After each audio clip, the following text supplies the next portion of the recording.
ত্রিদিবসীয় কপিলোৎসব শুরু হচ্ছে।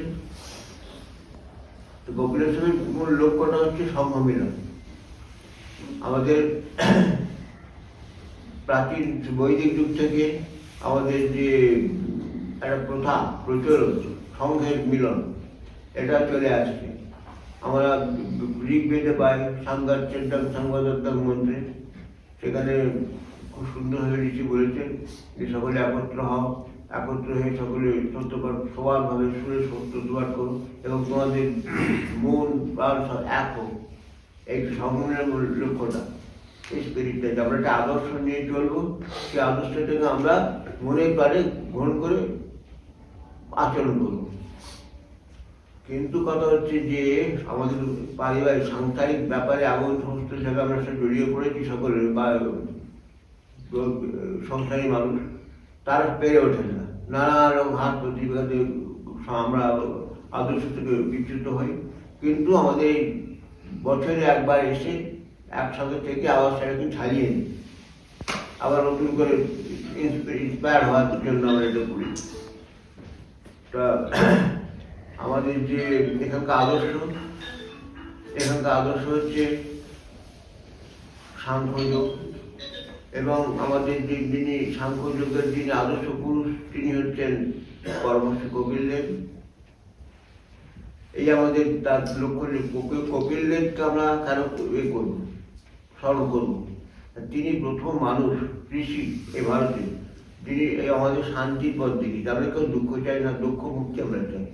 দুঃখ মুক্তি আমাদের একান্ত কাম্য, একান্ত অত্যন্ত কাম্য। কিন্তু কথা হচ্ছে আমরা দুঃখ পেতে না চাইলেও দুঃখ আমার পেতে হবেই, কারণ আমরা দেহ ধারণ করেছি। দেহ ধারণ করলে দুঃখ অবশ্যম্ভাবী। কিরকম ভাবে না, দেহ ধারণ করলে দেহের আমাদের যাদের সঙ্গে আমরা রয়েছি, এই আত্মীয় স্বজন বন্ধু বান্ধব, এদের মধ্যে থেকে তাদের বিয়োগ বা তাদের অসুস্থতা এসব দ্বারা হলে পরে আমরা দুঃখ পাই। সেই দুঃখটা হচ্ছে আধ্যাত্মিক দুঃখ, বাইরে থেকে দুঃখ দেয় না, পেতেই হয়। আর একটা হচ্ছে আদি ভৌতিক দুঃখ, অপর প্রাণীর দ্বারা আত্মহত্যা দেয়। আমরা জগতে এসেছি, একজনে খাওয়া খাচ্ছি, একজনে গড়া করছি, আমি হিংসার কারণে করেছি। সেই জন্য আমরা অপর প্রাণীর দ্বারা আক্রান্ত হয়ে আমরা যে দুঃখটা পাই, সেটা হচ্ছে আদি ভৌতিক দুঃখ। আর একটা হচ্ছে ভূমিকম্প, বন্যা, মহামারী, এখন এই করোনা, এই সমস্ত এর থেকে যে দুঃখটা আমরা পাচ্ছি, সেটা হচ্ছে আদি দৈবিক দুঃখ। আধ্যাত্মিক, আদি ভৌতিক আর দৈবিক, এই তিনটে দুঃখ আমাদের অবশ্যম্ভাবী দেহ ধারণ করলে। शरीर धारण करे तीन दुख हमको मिलेगा ही, आध्यात्मिक दुख, आदि भौतिक दुख, आदि दैविक दुख। ये तीन दुख से मुक्ति का जो मार्ग दिखा है सर्वप्रथम इस दुनिया में परमहंस कपिल ने। अच्छा, तो इसीलिए हम लोग कपिल देव को हम लोग स्मरण करता है, पूजा करता है। कपिल देव ने क्या देखा? शांति का मार्ग दिखा, দুঃখ মুক্তি का मार्ग, শান্তি। আচ্ছা, তো আমরা যে এই দুঃখ মুক্তির মার্গটা কিভাবে দেখিয়েছেন কপিলদেব? কপিলদেব কোনো বইটাই লিখে যাননি।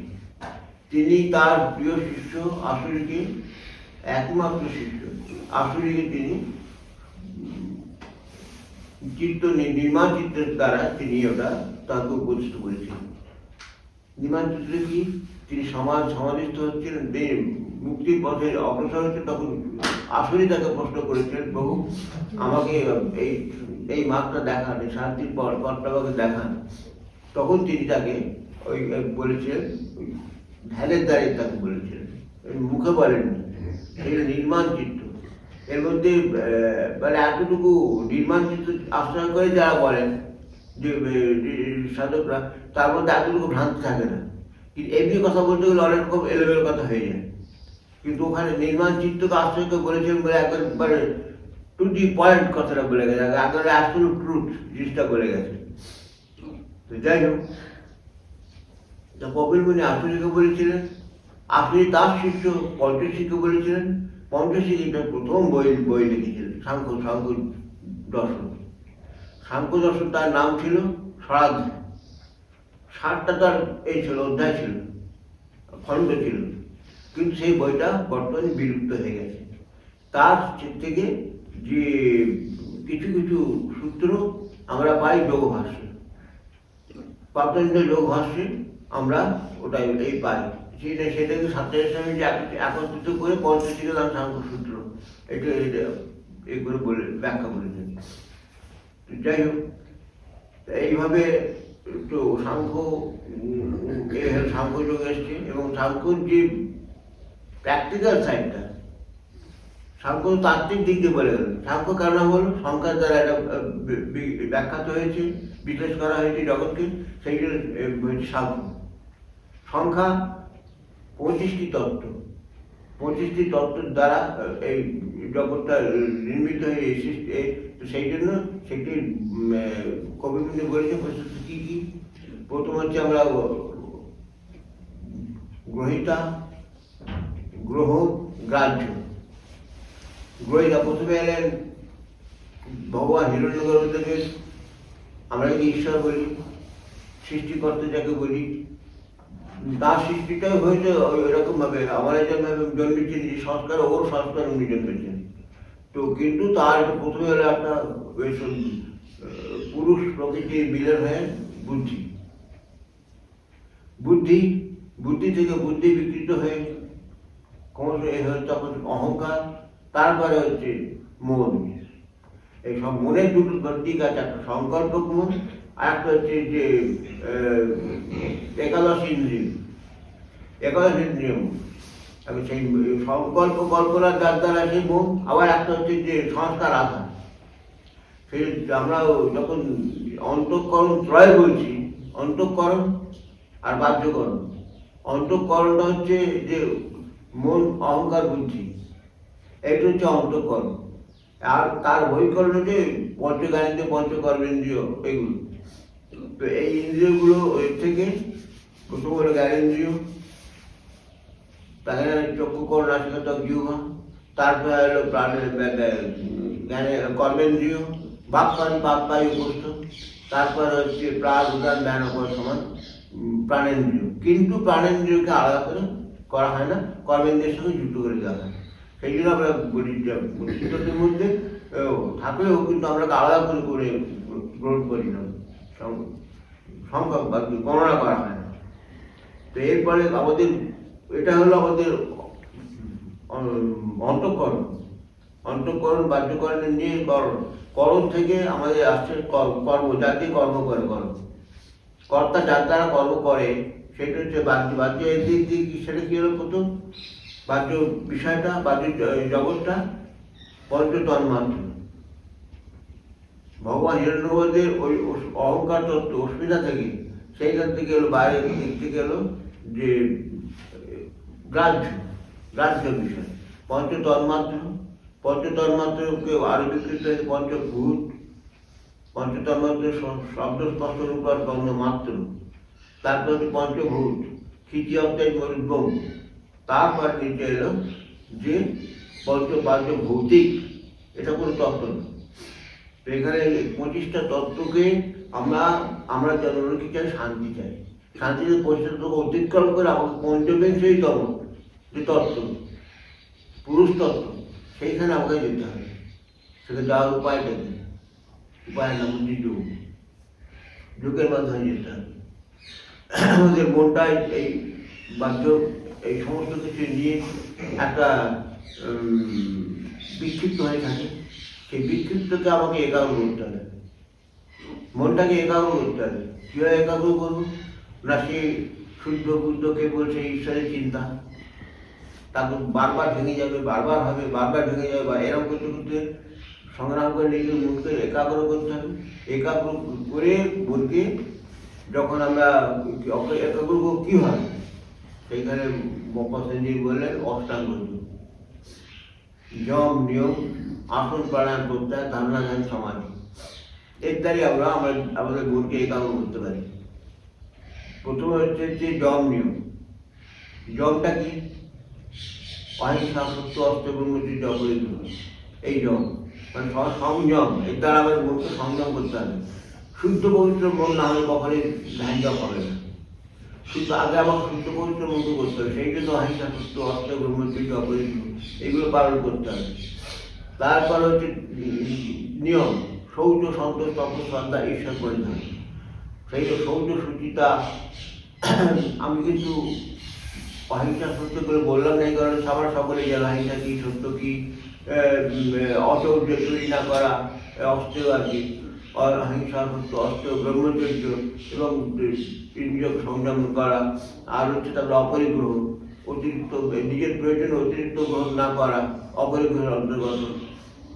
এই হচ্ছে 5টা যম। এই যম, তারপরে হচ্ছে নিয়ম। এই নিয়মের মধ্যে পড়ে শৌচ, সন্তোষ, তপস্যা, শ্রদ্ধা, ঈশ্বর পরিধান। দেহ মনের সুচিতা, শৌচের অন্তর্গত। শৌচ, সন্তোষ, যা যেটুকু সৎভাবে আমি কর্ম করে পাচ্ছি তার সন্তুষ্ট থাকা, এটা হলো না, সেটা হলো অসন্তুষ্ট কারণ। কথা হচ্ছে যে আমাদের শৌচ, সন্তোষ, তপস্যা, এই আমাদের এইখানেই গোলমাল। শীতকাল তো সকলে বাবা আচার্য থাক, আচার্য নির্ধারিত এইরকম করে তপস্যা হচ্ছে তা না। আমি ঠিক সকালে উঠে আমাকে বাসনে বসতে হবে, বসে জপ ধ্যান অভ্যাস করতে হবে, এই তপস্যা। তারপরে হচ্ছে শ্রদ্ধা। শ্রদ্ধা হচ্ছে মন্ত্র জপ, গুরুদত্ত মন্ত্র জপ, ধর্মগ্রন্থ পাঠ। এবং তারপরে হচ্ছে যে তপশ্রদ্ধা, ঈশ্বর পরিধান, ঈশ্বরের স্মরণ। যেই তপস্যা সেই ঈশ্বর, তার স্মরণ। এই জপ নিয়মটা যদি ঠিক মতো সব গৃহস্থদের করতে হবে, করার চেষ্টা করতে হবে। যদি করি তখন আমরা যেতে পারবো ধারণা সমাজের দিকে। তখন ওই আসন, প্রাণায়াম, আসন এগুলো তো একসঙ্গেই করতে হবে। অভ্যাস যখন তপস্যা করবে বা আসনে বসে তো করতে হবে। তো সেইটা আসন, তারপরে প্রাণায়াম, শ্বাস প্রশ্বাসের নিয়ন্ত্রণ, আসন, প্রাণায়াম, প্রত্যাহার, বাইরের জগৎ থেকে মনকে সরিয়ে নিয়ে এসে অন্তর্মুখে মনকে করা। এইভাবে করতে করতে ধারণা থেকে ধারণা মানে সেখানে বলছেন যে বিন্দু বিন্দু জলের ফোঁটা। একটা জল পড়লে তত ফাঁক হলো, আর জল এইরকম ভাবে চিন্তাটা আসবে, সরলটা ভেঙে যাবে, সরলটা আসছে, সরল ভেঙে। এই যে ভাঙা আর এই জোড়া, এই চেষ্টাটা অভ্যাসটা বাড়িয়ে যেতে হবে। যত বাড়বো তত হবে এই যে মনের একাগ্রতা আস্তে আস্তে হবে, মন অন্তর্মুখী হয়ে ওই যে ইষ্ট বিষয়ে একাগ্র হবে, ঈশ্বর বিষয় বা আত্মবিষয়ে একাগ্রতা। এবং সেই একাগ্রতা থেকে আস্তে আস্তে করে আমি মনকে সমাধিস্থ হলে তখন সে এ হয়ে আমার জ্ঞানকে আমি নিরোধ করে আমি মুক্তি লাভ করবো। এইভাবে ধীরে ধীরে করতে হবে, রাতারাতি কিছু হবে না। এবার একটাই স্বামীজি বারবার বলতে আমার বুঝলি যে এই জন্মটা কিছু না, এরকম অনেক জন্ম হয়তো আমি জন্মাতে হবে, কিন্তু আমাদের লক্ষ্যটা যেন একটা থাকে মনের মধ্যে, যে আমি ওখানে যেতে পারি, আমি ওটা পেতে পারি। আমি এই জন্য যে সঞ্চয় করে গেলাম সেটা যেন পরবর্তী নষ্ট না হয়, সেটা তার থেকে আরো বাড়িয়ে যেতে পারবে। এইরকম একটা মনে একটা তীব্র একটা আকাঙ্ক্ষা নিয়ে গেলে পরে ও থাকবে, সেটা কিছু হারাবার না, সব থাকবে। এমন কথা হচ্ছে যে এইভাবে জম আসন, প্রাণায়াম, প্রত্যাহার, তারপরে ধারণা বিন্দু বিন্দু জলের, তারপরে হচ্ছে যে সেটা একাগ্র, যখন আরো একতান হবে, সেটা হবে তৈলবাদ, সেটাকে মধুর মধুর, তার মধ্যে কোনো ফাঁক থাকবে না, সেটা একতান হয়ে সেটা হবে, সেটা হচ্ছে ধ্যান। আর সেই ধ্যান হয়ে তারপরে হলো সমাধি। এই সমাধি সেই অবস্থাটাই আমাদের কাম্য, কিন্তু কথা হচ্ছে যে আমাদের প্রচেষ্টা চালিয়ে যেতে হবে। কখনো ঠিক হয়ে যায়, যার ঠিক ধ্যান করছি অল্পক্ষণ হলো আমাদের কিছুটা অনুভব হয়। এই জন্য হচ্ছে যে সমাধি কোন হলে যে সেই একেবারে সেই এতে চলে গেলাম, কিছুটা কিছুই না। আস্তে আস্তে আস্তে মন যখন খুব স্থির হয়ে যাবে তখন মনে একাগ্র করে সমাধিস্থ হবে, কিন্তু সেটা আবার ভেঙে যাবে। ওই ভাঙবে না এরকম অবস্থানে যেতে হবে। সেই অভ্যাসের দ্বারা, অভ্যাস ও বৈরাগ্য, এই যে সাধারণ বাজারের অভ্যাস আর অসাধারণ যে বিষয়ে যে তার বৈরাগ্য।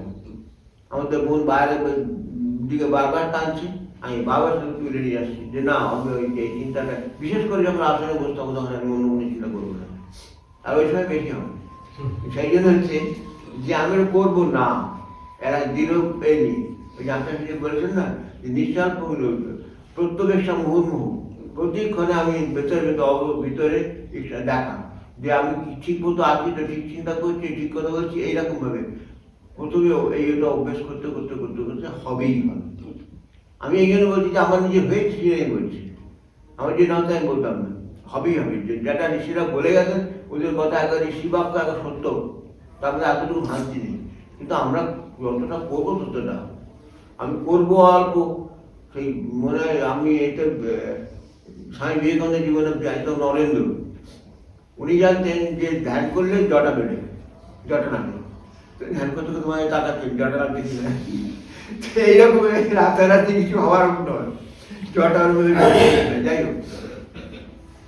তা সেই রাতারাতি কিছু হবার নয়, কিন্তু কথা হচ্ছে আমরা হবেই হবে, যদি আমরা করি ঠিক মতো আমাদের উপকার হবেই হবে। যে উপকার যত পাবো তত আরো বেশি অধিকার আগ্রহ বাড়বে, আমাদের করে যেতে হবে।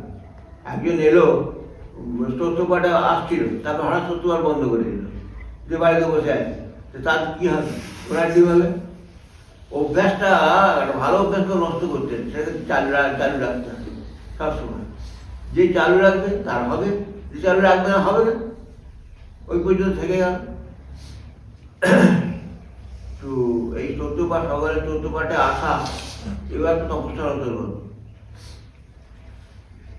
চুনি আসছে, রোজ আসে, এখানে ডুব দিয়ে যায়, পাঠ করে যায়, ওটা মস্ত বড় সংস্কার হচ্ছে, খুব ভালো সংস্কার। না থাকলে থাকতে পারবে না, মঠে না গেলে ওর ভালো লাগবে না, আমাকে যেতেই হবে। এই যে সংস্কারগুলো খুব ভালো জিনিস। তো এইভাবে আমাদের সাধারণ চালিয়ে যেতে হবে। এবার আরেকটা জিনিস হচ্ছে, আচার্য স্বামী ওই গুরুদেব বলতেন বারবার, তারপর সাংখ্য যোগটা তো মুছেই গেছিল। এতে পূজনীয় আচার্য স্বামী যাওয়া এই জগতে প্রথম আবার এটাকে পুনর্জীবিত করেছে, সাধন ভজন করে। তখন তো অনেক ভ্রান্তি ঢুকে গিয়েছিল সাংখ্য, সেই ভ্রান্তিগুলোকে দূর করে সত্যটাকে তিনি এ করে বইগুলো লিখেছে। আচার্য স্বামীজির বইয়ের সঙ্গে অন্য বইয়ের তুলনা করছে, বোকামি করছে, এরা হয় না।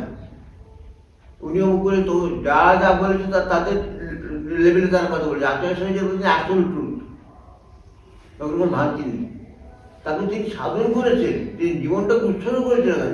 তো ডেডিকেট করে জীবনটাকে, পণ্ডিতি করলে কিছু হবে না। আমি সাধন ভজন করার জন্য অভ্যাস করছি, যোগ সাংখ্য অভ্যাস করছি না, আমি নিজের জ্ঞান অর্জনের জন্য, আমি নিজে সেই শান্তি লাভের জন্য চেষ্টা করছি, এটা ভাবতে হবে। দুটো দিক আছে। আশ্রম মঠ করা খুব সোজা, কিন্তু কথা হচ্ছে সাধন ভজন করা অত সোজা। দু চারটে বড় বড় কথা বলে দিলাম আর লোক সংগ্রহ হয়ে গেল, তারপরে খুব শিষ্য হলো। শিষ্য করার জন্য খুব সাধন করে না, কিন্তু আজ তাই হয়েছে।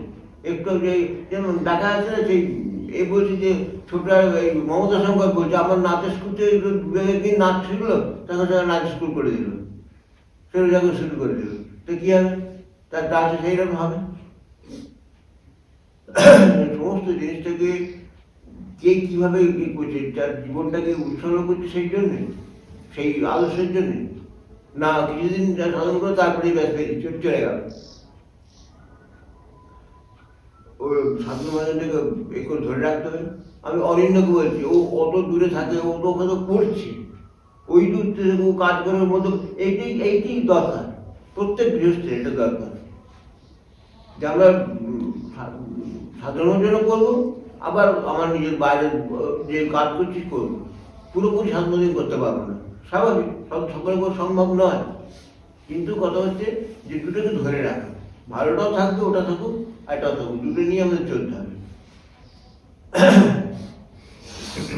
যাই হোক, আমাদের এই চেষ্টা চালিয়ে যেতে হবে। স্বামীজি একটা কথা বলতেন যে আমাদের আচার্য স্বামীজির বইটাকে একটু সঙ্গী করতে হবে।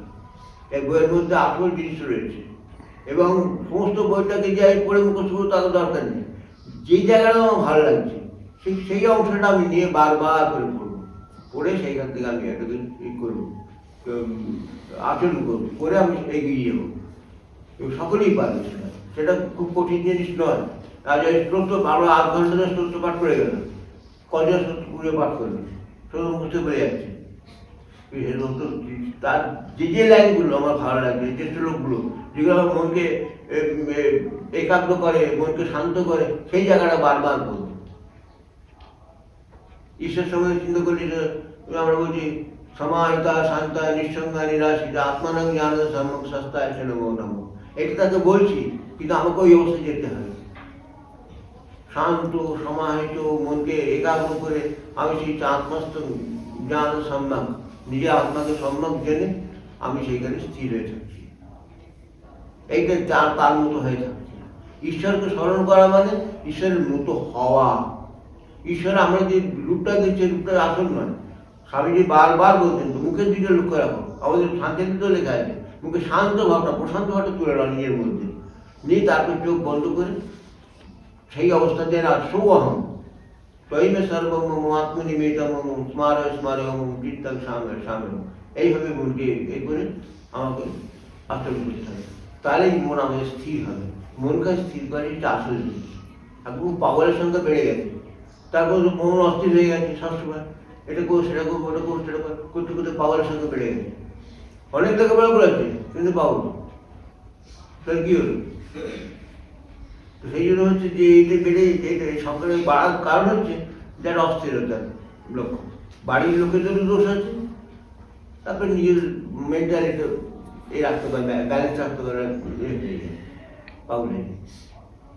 সেই জন্য এইসব অনেকে বলে কাপিল মাঠে কি পাগল হচ্ছে, কাপিল মাঠে পাগল হচ্ছে না, কাপিল মাঠের আদর্শটা ধরতে পারছে না, সেই জন্য পাগল হচ্ছে।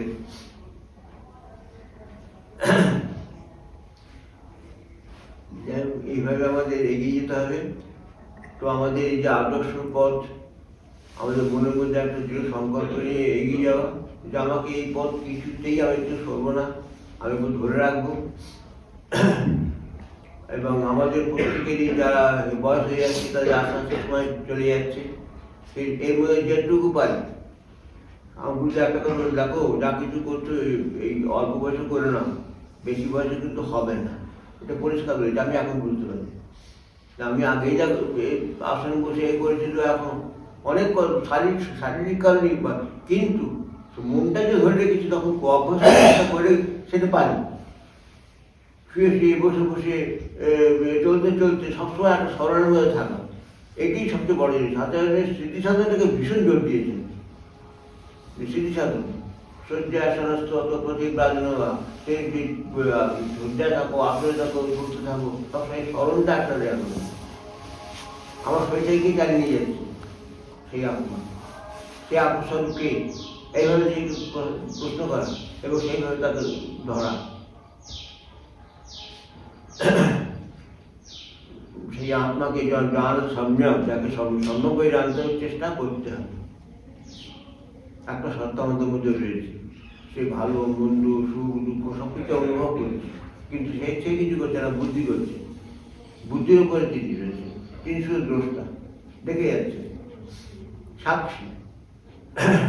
সেই জন্য হচ্ছে যে কিছু কিছু আমাদের শ্লোকে প্রত্যানি কষ্ট বলে আমাদের এটা দিয়েছেন, আত্মা সম্বন্ধে